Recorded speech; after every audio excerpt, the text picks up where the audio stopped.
Welcome back, everybody, to the continued coverage of the Superbet Chess Classic. It's the penultimate round, round number 8. I'm going to take you through all the games today. But first, I just want to quickly announce that earlier today, I launched a new course. It's a weapon with the black pieces based on the modern defense with g6, bishop g7. You can play it against all of White's opening responses. Link is obviously in the description to my website, which has all the courses on it. And everything is 33% off for the next 3 days. Cool? Wonderful. Let's get into the recap. So, we are going to kick things off, the game between Shahryar Mamydyarov, the current leader of the tournament, versus Anish Giri. This is an exciting game, and we have d4 from Shahryar, who's on a 3-game winning streak, which is like unheard of at this level, and a Grunfeld defense. And Shah plays this line, which is the main line variation, e4, knight c3, bc3, and then Mamydyarov plays something that we've seen before in this event. This is a variation that Grishuk and MVL played against each other, and this is just a very long variation, which results in a sacrifice of a queen that White gives away to force a draw. Well, you can't really blame Mamydyarov. He's got a 1-point lead with 2 games to go, so... But he sets the record for the shortest game I've ever recapped at about 50 seconds. We go to game number 2. That's the only one like that. Wesley begins with this, and MVL plays d5. MVL did this yesterday against Anish, and Anish played d4. Okay? You can also play e3. But this game is wacky. This is going to be a really insane game. So we have e4, which attacks the knight, and basically what you want is you actually want black to take you, and in many cases to get this endgame. This endgame is considered better for white, because white can play bishop e3, this pawn on c5 is a target, the knight on c6 is repelled by the pawn, this bishop can even trade itself off to damage the structure. So MVL plays knight b4, looking for knight d3 check, and Wesley gives it to him and plays king to e2, knight to f4 check, king f1, and actually black in some positions can even do this, and the position that arises just looks so strange. White has all the development in the world, but because black has the 2 bishops and hasn't moved their king, black is considered dynamically equal here. But MVL goes back to e6, and when you don't know what to do, what is the modern move? You know, right? Of course, just h4, middle of the game, just play h4. That pawn is going to come in handy. Now MVL moves his knight again. That knight has moved like 7 times? 6 or 7 times at this point. And now that knight goes back to c6 and d4, and white is better here because of this massive lead in development. So MVL plays a6. Wesley responds with d5. Wesley also can play this crazy move knight g5 here, which threatens bishop takes f7. Wesley chooses to play d5. We have a capture. We have a capture back on b5 because this knight's not going anywhere. e6, and here Wesley has a big choice. He can develop this bishop. Computer likes developing this bishop just like there. Getting another piece out because, again, this doesn't really help black. If anything, this hurts black's position because this is still not going anywhere. Wesley can also play bishop e3. He can also play bishop g5. In the game, he chooses queen e2, which also is not something that now black can take this because of this discovered attack. But MVL plays bishop e7. He's just ready to give up this knight. And finally, he has to give up the knight. We have this position.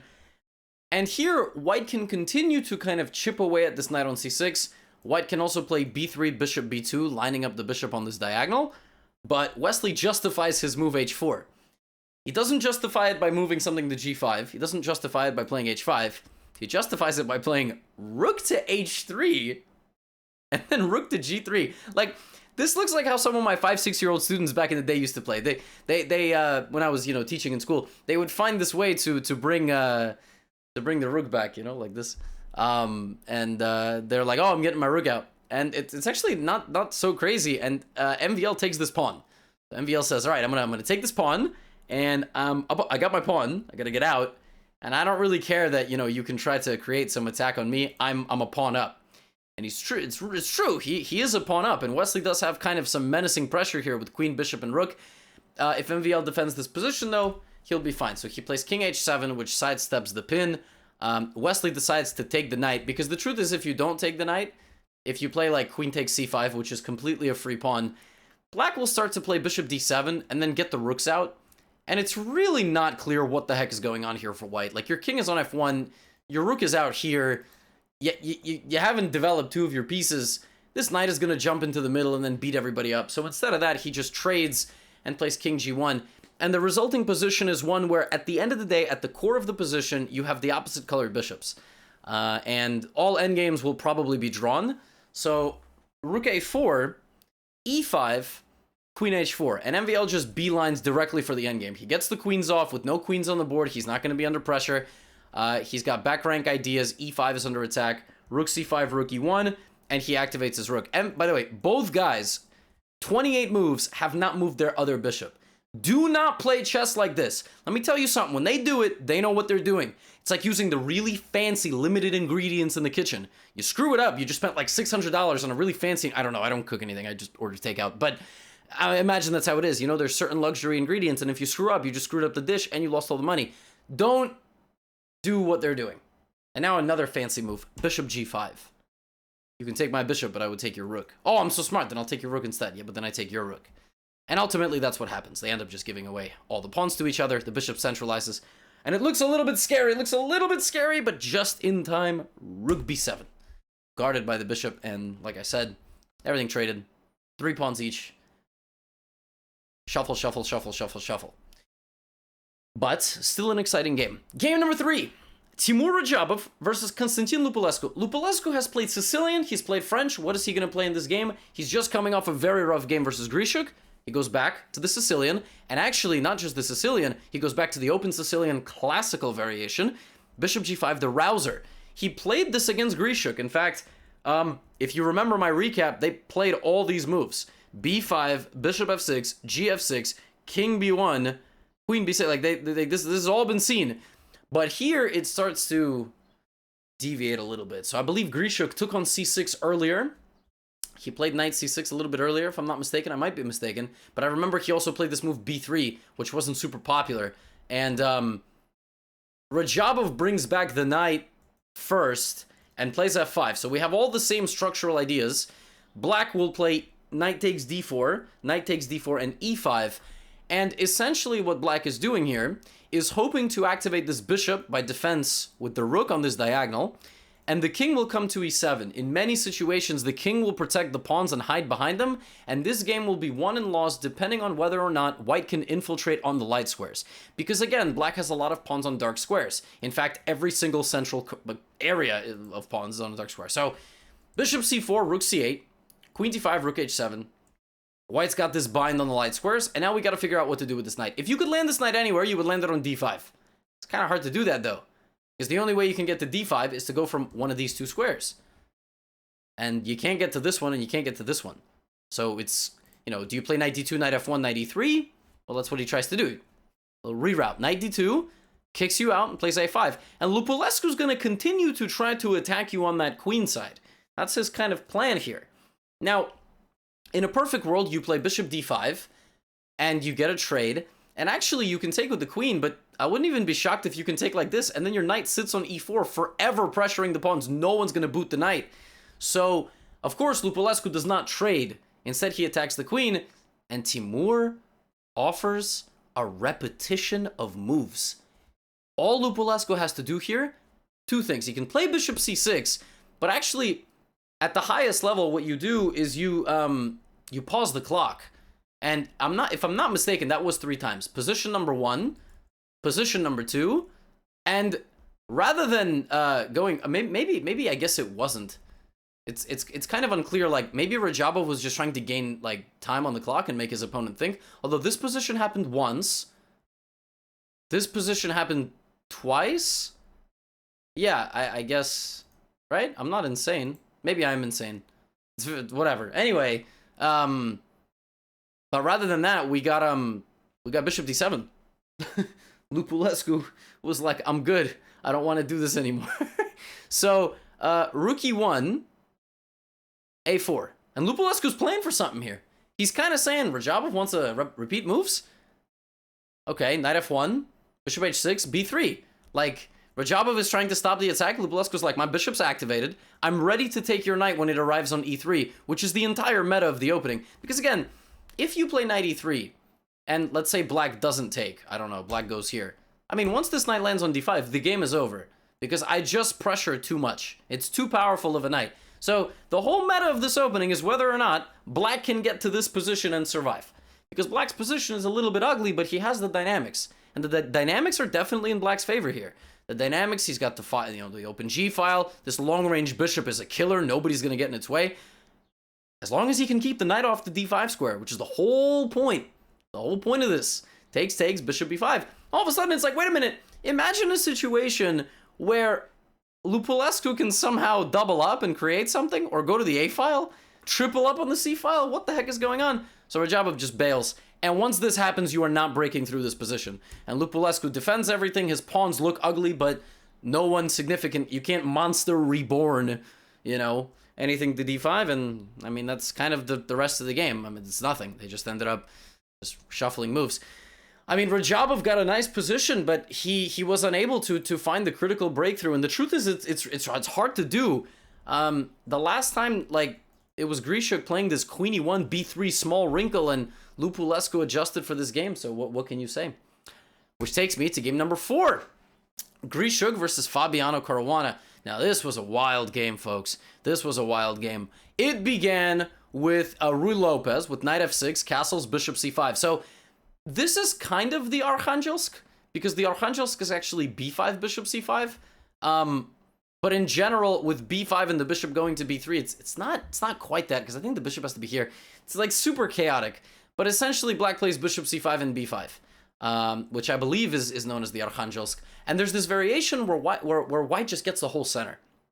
And basically what black does is says, you can take the whole center, but I'm active, and I'm going to pressure your center. I might play bishop g4 as well to remove the knight from the defense of the center by pinning it to the queen. And your position is a ticking time bomb. You've got to decide what to do, and you have to decide now, because otherwise you're going to get steamrolled. So, a4. We have a trade on the queen side. We have another trade on the queen side. And we have this position. Like, what do you do now? Do you play on the queen side? Do you try to play knight to a3? Do you try to play in the center? Reinforce your center? Grishuk says, no. I'm going to play g4. I'm going to push a pawn directly in front of my king, force you back, and then play this move, which looks like it hangs a pawn 2 different ways. The thing is, you can't take. If you play knight takes e4, you're opening up everything. Now I shred open the center. You take my bishop, I take this, you can take this, but at the end of the day, you just get obliterated. You can't take. You say, well, that's easy, I just take with the bishop, I'm so smart. That actually is a little bit better, but I go here. And the same problem. Now if you take this, I take that, so... And then, you know what happens at the end of this? I take this anyway. Because after this, queen d5. Oops. Person who left their king in the center is about to get obliterated. Right? So this is bad. So pawn takes d4, and castles. Fabiano bails out of the center before he takes the pawn, but now white is able to push, trade bishops, knight moves, and somebody just needs to protect this. Good. Bishop has avoided being captured, reinforcing this. But the problem is that now Fabiano gets this move, and that's just a fork. Like, that's just straight up a fork. And I think Grishuk anticipated that this was going to happen, and he would centralize his queen and put this knight under fire. And the very natural retreat, knight c4, is actually bad. Apparently, Fabiano has to go to this obscure square. Because again, this is great for Fabiano, but Grishuk's not going to do that. Grishuk probably would have played this move. And here, Fabiano had to find b4. Just giving the pawn away, but going here with pressure on the center, pressure on this, and rook b8 coming and saying, I'm better. And yeah, computer seems to think so. Sacrificing the pawn back on his terms.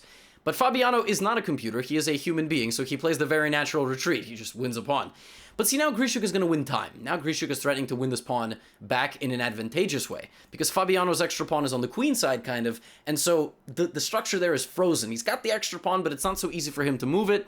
Queen comes into a4, and Grishuk takes. And this pawn is going to perish. So, in allowing it to perish, Fabiano infiltrates with the queen. With the queen. The queen is now active. It's got pressure on this. This. It's behind everybody, right? Queen d2, queen b3. We're going to shuffle? No shuffling. Now Fabiano backs up. However, even though this knight has won some time on the queen, what's it doing here? It can't take anything. It's under pressure. Fabiano might be threatening knight takes e4, by the way. You got to probably defend that. So we have knight d4. Of course, Fabi's not going to repeat moves because, again, he's up a pawn. White's position is looking delicate. Rook e8, targeting the center. Now Grishuk must play this move f3. See, if Grishuk was a subscriber to Ben Feingold, he knows, you're not supposed to play that move. He wouldn't play this in this position. So, while on the one hand, it's respectable to not play f3, to not weaken your king, in this case, you got no choice. So it's either play f3 or die. You gotta play f3 in this case. Right? So knight d7, king g2, knight e5. Little reroute. We've seen this before, like in the Radjabov game. Knight reroutes trying to plop into d3. Rook b1, rook a8, activating the rook to that side of the board. And here Grisha goes full gangster. He's got like 2 minutes to make 8 moves to get his extra time. King to g3. Knight into d3. Knight back to e2. And here Fabiano centralizes the queen and has like basically his best looking position of the entire game. He has to take here. Because White's best move is actually not to take with the queen, it's to take with the king. As ridiculous as that looks. If White takes with the queen, then rook a3 comes in. And if you back up, I can play like queen a5. I can just continue to pressure you over here, or even try to trade rooks with you. And try to just get a passed pawn. And at some point, I'll bring the bishop back into the action somehow. But like, my pawn is very strong. This is a very good endgame. But it's, again, it's low time. Fabiano backs up. Queen f2, queen a5. And all of a sudden, Mr. Grishuk is using his king and his pawns to play for a win. If you go to f7, I trap your bishop. So you gotta play a knight move forward. But Fabi plays this. Now I can en passant you. You can take back. But wait a minute. Whoa. Queen d6. Hold on a second. This king's got like no protection. It's got 2 knights hanging on for dear life against each other. Rook c8, rook b7. Who's trying to beat who? Wait a minute. Whoa. Now I'm threatening queen takes f6. The whole game, Fabiano's been trying to play this for a win. Oh, we got rook d7. Queen moves. And Grishuk takes and plays this. And Fabi has to play some very ugly defense here. Rook c8, king g8. Now the bishop can move because the rook is protected. Knight jumps into d5. Fabi plays bishop d7. Now you don't trade rooks. Your rook is so active. Do not trade rooks here. And by the way, you might say, well, what about this? And then here. I got 2 knights for the rook. The problem is I still have my pawn. And my pawn's very annoying. It's impossible for you to try to find a way to coordinate and win my pawn. So rather than Grishuk doing that, he just brings his king first and finds a way to activate his knight. Now that he's got 2 knights activated, he's trying to play this for a win. So what does Fabi do? Gives the pawn back. He gives the pawn back to try to find a way for his knight to target things in Grishuk's position. But look at, Sasha's got everything. He's got everything he wants. All he has to do now is completely shut down. Have you ever seen a lateral connect 4? Right? Not a diagonal one, but a lateral one. h4, bishop d7. Everything about this position is screaming beautiful position for White. But you still have to win. The main problem here, folks, is the fact that every pawn is on the same side. So despite you having an advantage, it's really difficult to actually force a passed pawn on the board. And even though Grisha got seemingly everything he wanted, Fabi was just in time with this critical move, h5. The outside pawn sacrifice in an endgame like this is so important. For a moment, black can go down 2 pawns, but by making white have doubled isolated h-pawns, he will break open the position. For a brief moment, look at this, he will be down 3 pawns, but doubled sets of pawns like this, 3 pawns up is a draw, because after it takes, rook d5, I'm gonna win my stuff back here, and if you try to hang on, I've got rook d2 and rook d3, and I'm gonna go and sneak around. So very instructive, the outside pawn sacrifice, and what Grishuk does is back up, but that gives Fabi just enough time to land a tactic. Impossible moves when they're possible in chess, f5, and that's it. That's it. Doesn't matter that you're gonna win this pawn back, this is just a drawn endgame. So this was a really wild game. Draws like this we appreciate. And if anyone's confused why they don't play this on, this is a draw. It doesn't matter that you can trade one of the pawns. very well known that rook and pawn versus rook, especially when the pawn is so far away from queening. This will be a draw. Which takes us to the final game of the day. Now, this was not a draw. I'm not gonna spoil the result, but this was not a draw. If you made it 20 minutes into this, we had one fours game that was a draw, and we've had some fights today. But this was not a draw. E4, C5. Aronian plays the Sicilian, which is like pretty freaking rare. In fact, if you look at the database of Levon Aronian, I would be shocked to find some Sicilian games. I mean, he plays E4, E5. He plays E4, E5, but he came to play today. And he went for whatever he was going to go for. It doesn't really matter. Dragon, Najdorf, classical. We have bishop b5 check. So we have a bishop b5 Sicilian with an early queen in the center, made possible because this knight is not on c6. And what black does here is goes for a setup, which resembles a Najdorf. But this knight is on d7. And white plays a really obscure way. So he doesn't play c4. This is kind of a Maroczy setup with c4, e4, and you try to suppress black's d-pawn break. But he plays a4, trying to suppress black's b5 advance, which is kind of interesting, kind of a unique position. Plays a5. Right, so now nobody can go to b6, and if you play b5, I en passant you, and I just isolate this weakness. That might still happen. I'm not saying it's like winning or anything, but that's the plan. So now we have this. Knight comes back, and here the players decide... No, just kidding. Queen c4. Queenless middle game begins. I would say that white has a slight advantage due to more space, black not being fully developed yet. But Aronian, the thing is, at this level, you must take risk. You must take risk if you want to play anything for a win. So Aronian's playing for a win, which means Deac is also going to be playing for a win. Because if one of your opponents is playing for a win, you're playing, you know, okay, they're going to take risk. They're going to make the game imbalanced. Now, if you're up a queen and playing for a win, other guy's not playing for a win. He's just, you know, I don't know why he hasn't resigned yet. So Aronian plays rook d7. And the idea of rook d7 is, first of all, you've got some ideas to maybe put the rook here and double, but you're still kind of deciding where you're going to double. You don't want to commit. You don't know where you're going to double just yet. And you want to keep d7 fluid and flexible for somebody. So bishop d3, rook c7, f3. Now we see d5. The pawn that you support the most. 1, 2, 3, 4. Make it happen. Bishop e3, we trade in the center, and we have an imbalance in this position. The imbalance in this position is in the pawn structure.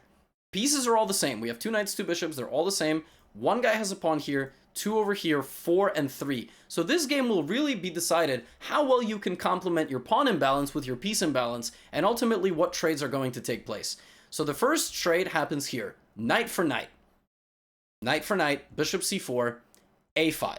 Aronian moves his pawn out of the scope of this bishop and has an idea to potentially play a4, which would ultimately destabilize the defense of the bishop. So we have c3. Now c3 is also an interesting move because it limits mobility to b4, defends this, but weakens your light squares. When you put a pawn on a dark square, you weaken some of your light squares. Aronian could play for a4 here, sacrificing a pawn potentially, like this. Now, he could win it back with something like bishop b3. I guess in that case, rook takes a4 would be slightly better. But perhaps he doesn't like the fact that here his winning chances are low, very low. It's going to be borderline impossible to win this. So even though a4 could be objectively the best move, Aronian takes some space on the king side with his g-pawn advance and is playing for a win with f5. Creating weaknesses in his position, but forcing his opponent into making critical decisions. And now we have a transformation.